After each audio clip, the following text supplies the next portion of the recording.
Hey everybody, it's Cass and Court TV. It's your girl, Miss Public Info, here with the latest and greatest and sometimes hated updates of the most high-profile cases going on around the country. Here we are today, guys. This is September 25th. This is the day for the Sean Combs hearing on whether or not he would be acquitted or granted a new trial. Now, in true Judge Submarinian fashion, who has presided over the Sean Combs case, he is going to rule later. The hearing took place earlier today, this morning, East Coast time, later on probably around near noon, East Coast time.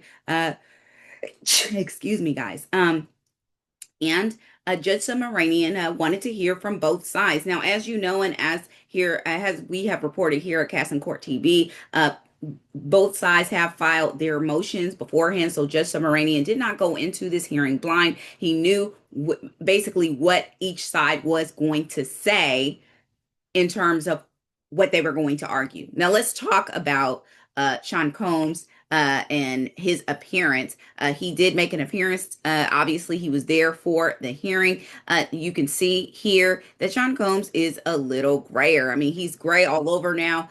He is certainly in his Silver Fox era right now. He, of course, has been at the held at the Men's Central federal holding facility there in Brooklyn for the last 10 to 11 months. We're edging on a year as of right now. And Combs is essentially, has not had the sort of essentials that everyone else has been able to, everyone else is able to have when they're out coloring his hair, all the normal sort of luxuries that he would normally enjoy.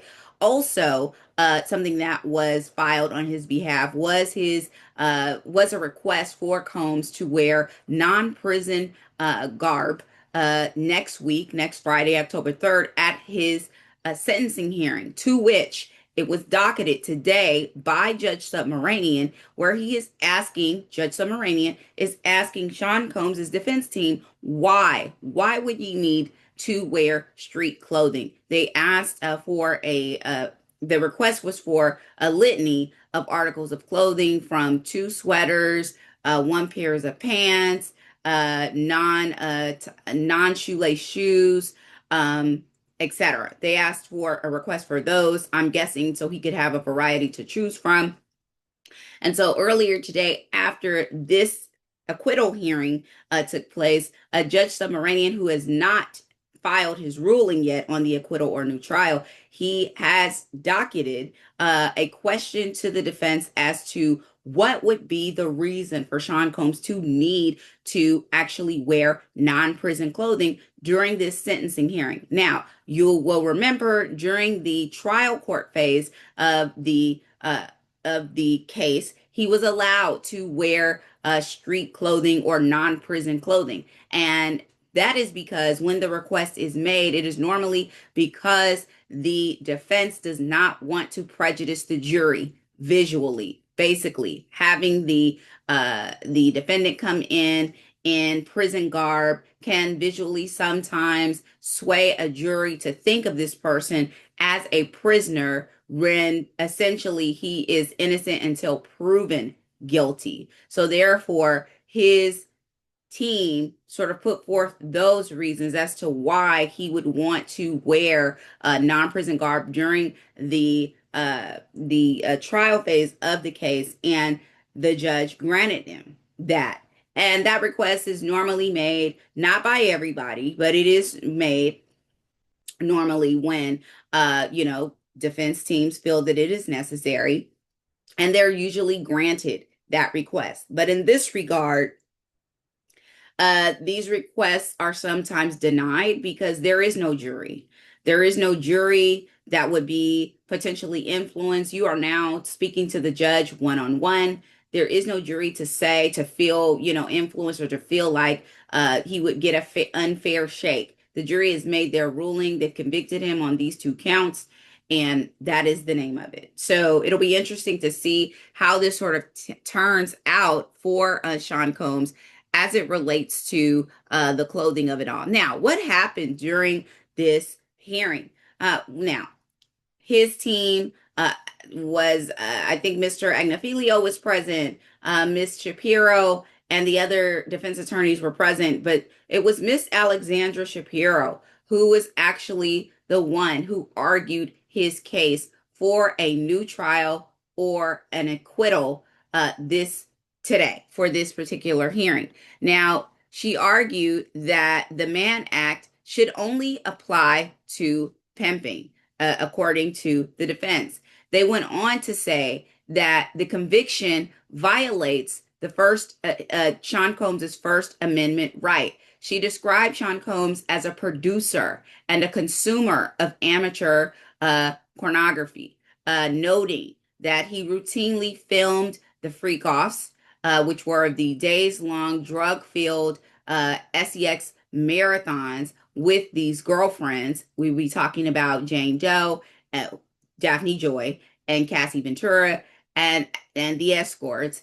And then he would later watch these recordings privately. So the defense's argument was that because that was the totality of his involvement in the actual act, that this whole conviction violates his First Amendment right to view pornography. Now, the government came along and they argued against that argument. Obviously, they went to say that the Mann Act doesn't criminalize filming of sex acts, but it does criminalize transportation to engage in prostitution. Now, this came out earlier, of course, during the trial court phase, and I keep repeating it for those who need to hear it again, that though Sean Combs' team keeps saying that he had no part in actually hiring the escorts, we know from the actual testimony from witnesses, several actually, in the case, that he did actually participate. We also received receipts, evidence, text messages, voicemails where Sean Combs was in contact with the Cowboys and Angels escort service, where he talked about how he didn't want to pay an escort because he could not perform. The agency actually said, well, what do you mean perform? He's not there to perform anything. And of course, the performance was the SEX Act. And he did not pay that person because they didn't perform how he wanted to. We also remember Jane Doe sort of giving this testimony about how she would show up. She showed up to the Turks and Caicos. She showed up to certain venues that Sean Combs had actually sort of set up for them, and that he had already hired the escort when she got there, much to her disappointment, because she did not want to have that sort of interaction or engagement with him at that time. She wanted it to be just him and her. Now, those are the times that we're talking about. We're talking about him actually engaging and hiring these SEX workers. His team sort of continued to go through this whole thing about, no, he, was just a producer. He was filming it. This was his own personal sort of, pornography sort of act that he was going to utilize to use later, that he and Jane Doe looked at the SEX acts later. She bought him a television. That came out in court, of course, that she bought him a mini television that he could walk around and watch these SEX acts over. She talked about how she did it because it was sort of like their bonding thing, and that's why she did it. That's besides the point. But both sides in this particular hearing, the DOJ and the and Sean Combs's defense team argued over the definition and the interpretation of prostitution in the statute. And you remember, leading up to this hearing, that was the whole thing. They went in on how, this particular act, when it was this particular, a statute, when it was actually formed back in the late 1800s, that it had nothing to do with hiring of prostitution, that it was it was basically a racist law to keep, white women from, having sex with black men, and that, the law really states that a woman who is married can be, it is prostitution if a woman who is married has sex or intercourse with a man who is not her husband. And that because that was the statute at the time in which the statute was created, that the DOJ has not a leg to stand on because of the fact that they are convicting him based on prostitution as it relates to someone hiring in a person for an SEX act. But they kind of contradict themselves because within this hearing, they say, well, actually, even though we said that, we believe that Sean Combs should not be held responsible for anything that is not pimping, which actually is the term prostitution in which the DOJ is sort of looking at it, and the act in which the conviction is held over him. So it's kind of confusing where the people or where the defense is coming from on this, because they sort of double talk and say in one breath, well, he should be, judged or convicted based on the late 1800s definition, and in the same breath say, well, prostitution in this particular case should not really have anything to do with the production of pornography, but really the hiring of the escort. So they were not clear as to what their argument consistently, I shouldn't say clear, they weren't consistent as to what their argument was. Now, Shapiro told Submaranian that, and this is Sean Combs's attorney, she tells Judge Submaranian that arguing that her client didn't participate in SEX activity. She says that the term is defined overly vague and broad, in the fact that she was arguing that her client didn't participate in sex activity. The definition should exclude those who were just there to watch in SEX acts, and that his conduct should instead be considered commercial voyeurism, she said. Well, that's one hand. And then the other take is the definition is just wrong in general because of the fact that the 1880s definition of it is not what he was convicted of. So it's a little bit confusing as to what Sean Combs's team is really fighting for here. And at the end of the day, you can just say they're fighting for it all. Listen, guys, when it comes to these acquittal hearings, and new trial hearings, especially this early in a post-conviction phase, these normally get denied. I would just be completely honest with you that a great portion of these particular filings, requests, etc., unless there is a huge margin of a prosecutorial error or some sort of error that occurred during the trial court phase of the case, excuse me, unless that's what's going on, these cases usually get denied to a large degree. So we have to be very, very sort of upfront about this. And this is not to be prejudicial in any sort of way, but this is me really just sort of saying the trend in these sorts of requests in as it relates to these sorts of requests in the post-conviction phase. Okay. Now the government went on and they argued against the defense, and they said, well, all of you, what you just said here about he should be, reviewed as a voyeur, etc. They say that doesn't matter. They said that Sean Combs facilitated these freak-offs. He arranged the travel for the escorts and the girlfriends, and he ultimately paid the escorts with his cash. And this is sort of the point I was bringing up a little bit earlier when I said, he's the one that sort of had the girls doing this. He's the one that actually paid at one point. He was booking these things himself, making sure that the escorts were there, before even the girls, even in some cases, even got on the scene.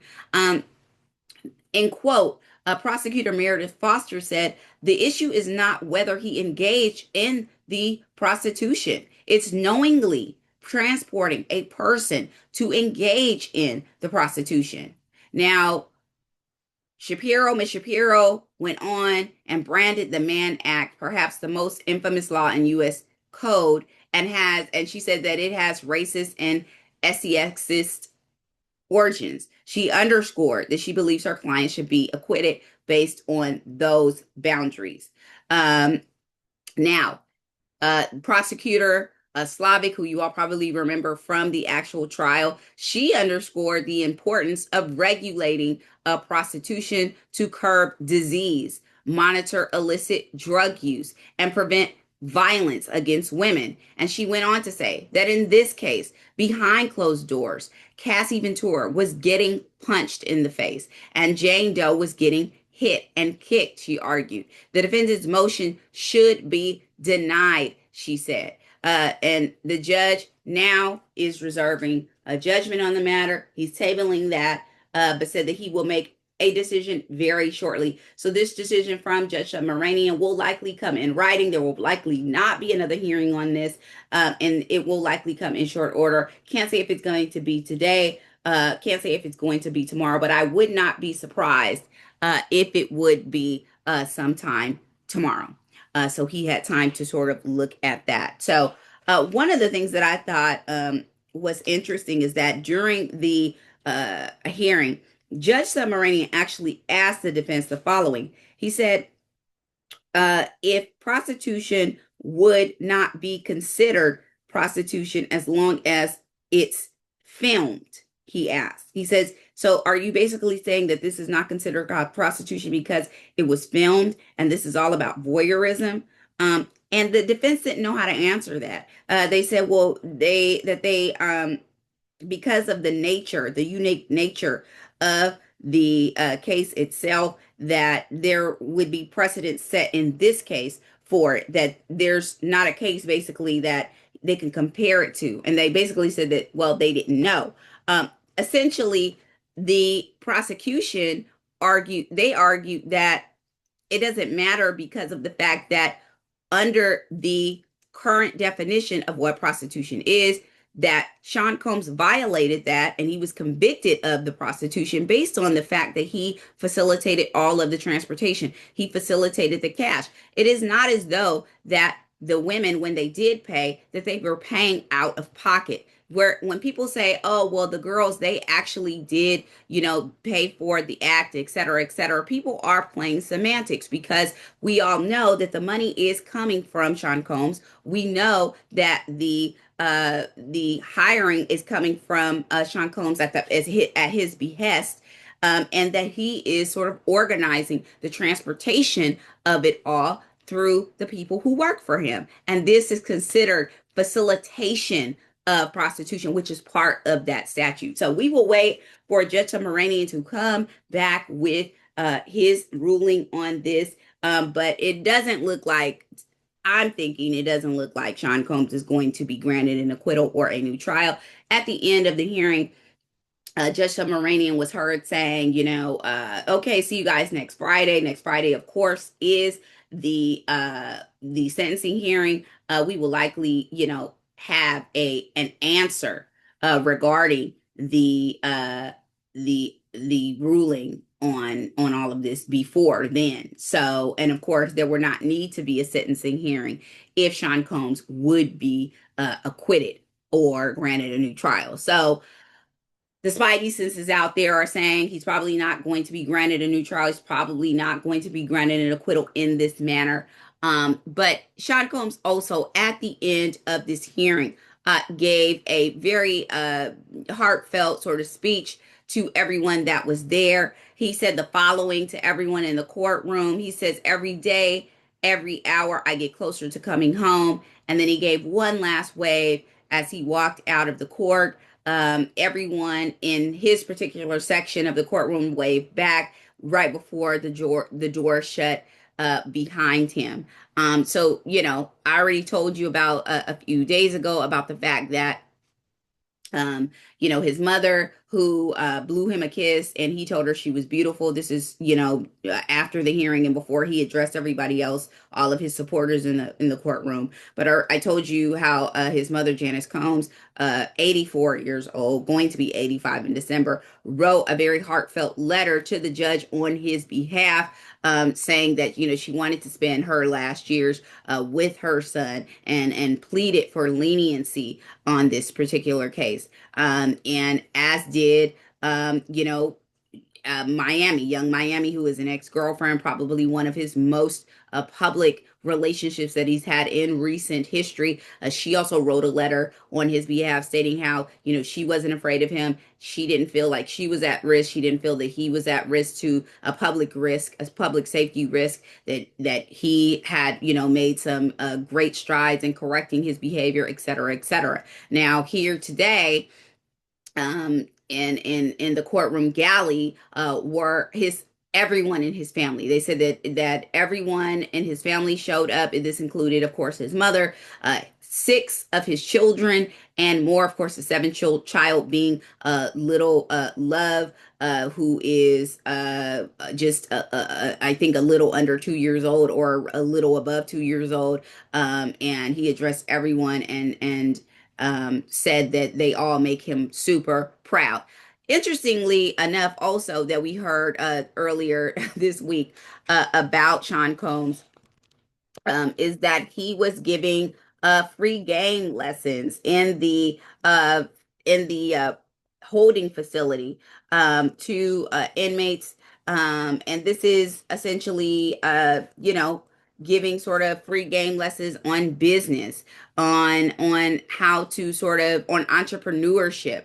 Now they said that the Diddy's free game class is a 6 weeks business and entrepreneurship course that he taught to fellow inmates at the Metropolitan Detention Center in Brooklyn. This is very much the equivalent of that sort of open-ended question that's been, funneling around social media, where it says, would you rather have, $500,000 from someone like, Sean Carter, Jay-Z, or would you rather, have a dinner with him where you could just sit and speak with him? And this is sort of like the answer to that, where Sean Combs is sort of giving this sort of 6 week gaming biz. I got to tell you, I think this is invaluable. This is something that I think anybody would want to take advantage of, because whatever you think of Sean Combs, as far as his, activity with this entire case, no one can deny that he is an expert businessman and that his hustle is strong. They said that the lessons are not publicly available, as Sean Combs is obviously currently in a legal process. And this was just for his fellow inmates. I don't know how they went, about choosing the people or anything like that. But his lawyers submitted letters from the inmates that partook of the class, for ahead of his sentencing hearing. And the inmates praised him for the class as a key part, that was utilized as a key part of his defense. And they didn't go into detail of the curriculum or what he talked about. But, of course, we know that, of course, free game is kind of, designed to be a class to give, people who want the essential business management, entrepreneurship, and personal development skills, right? This is sort of, probably more invaluable to some than a Harvard Business School class, because you're talking about real world experience from an actual mogul himself. Now, they said that the curriculum was detailed in a 15-page plan that was created by Combs. This is all this according to his lawyers, and that he wanted to provide inmates with strategies for success, lessons in resilience, and accountability in decision making. And of course, all of that language is very interesting. I would say that, especially as it relates to the accountability and decision making portion, all of that is very interesting, and very ironic, given what some would say that Sean Combs has had a lack of accountability and through this whole thing, and that his decision making has been unequivocally bad at best, which is the reasons that led us to this case. Okay, so that's pretty much it, guys, as it revolves around the hearing today. Combs, of course, he is trying to keep himself, as positive as he can, from this trial, or this particular hearing. He's trying to get off, and listen, um I understand where he's coming from. I understand where his legal team is coming from, because it's their job to sort of, try to get him off no matter what. Okay. Now, the second half of this, what did the Department of Probation recommend for Sean Combs. This is where the bad news comes in. I talked to you guys about the Department of Probation and how the Department of Probation, their recommendation is heavily, uh, considered by the judge who is sentencing cases. And this case with Judge Submaranian is no different. Now, the Department of Probation, they handed in their recommendation just a few days ago. Let's set the stage for all of this because I've continuously told you time and time again that the Department of Probation, this was an opportunity for Sean Combs, if he really wanted to get that time served or less time, that this was his opportunity to sort of fall on his sword, sort of show the Department of Probation that he's trying to better himself. Now, the free game lessons that he gave the other inmates, that's great to encourage other people. But what kind of lessons are you getting, Sean Combs? And part of this, in order to get a more lenient recommendation from the Department of Probation, would have been for him to sort of enter himself into some sort of anger management, anti-drug abuse, or some course that would help him as it relates to his propensity for violence, his addiction issues, any of that. But he did not do that. And I talked to you guys about the fact that this was an opportunity for Sean Combs. He didn't take advantage of that. So the Department of Probation's recommended a maximum federal sentence for Sean Combs, which is about 7 years and 3 months. This is based on the federal sentencing guidelines, which account for the violence against his former girlfriends, both Cassie Ventura and Daphne Joy, and the drug involvement in the sexual encounters. This is a significantly higher range than the 14-month sentence, time served sentence that his lawyers are seeking. Okay. Now, the defense obviously has contested the calculation of these guidelines, and they filed a motion to vacate the jury's verdict, which is today. We heard that was the hearing today. Okay. So that is the skinny on that. That's good. And of course, we already know that the Department of Justice is looking for a substantially higher sentence amount as well, because we've already heard from Jay Clay, the department head of this particular unit, who's already said in a memo earlier on a few months ago that they're looking for a significantly higher range based upon Sean Combs's propensity for violence, based upon his inability to show cause that he's changing, that he wants to change his behavior. And the first step to that is accountability. And Sean Combs hasn't shown that, because what we've seen is that his side has said, well, there are no victims, that he was basically coerced into violence because of the actions of the other actors in these cases, which would be his girlfriends, Cassie Ventura and Daphne Joy, aka Jane Doe. Now, both the prosecution and the defense are using the same sentencing guidelines, but there is a dispute over how to calculate the appropriate sentencing. So, of course, the defense is looking at it and said this is unfair. This is significantly high, and that they have objected to the government's inclusion of the actual escorts as being sort of named as victims, which of course increases the potential sentence. So we're going to take a look at that. Obviously, this ultimately is up to Judge Submaranian's discretion. All of this now we are going to be waiting for October 3rd. And in short order, really, we're waiting for Judge Submaranian's ruling on the conviction, on the acquittal of the conviction or the new trial. Okay, guys, thanks so much for joining me today. That is going to do it for Cass and Court TV for today. Thank you for joining me. This has been your girl, Miss Public Info, here with the latest and greatest and sometimes hated updates of the most high-profile cases going on around the country. Appreciate you guys.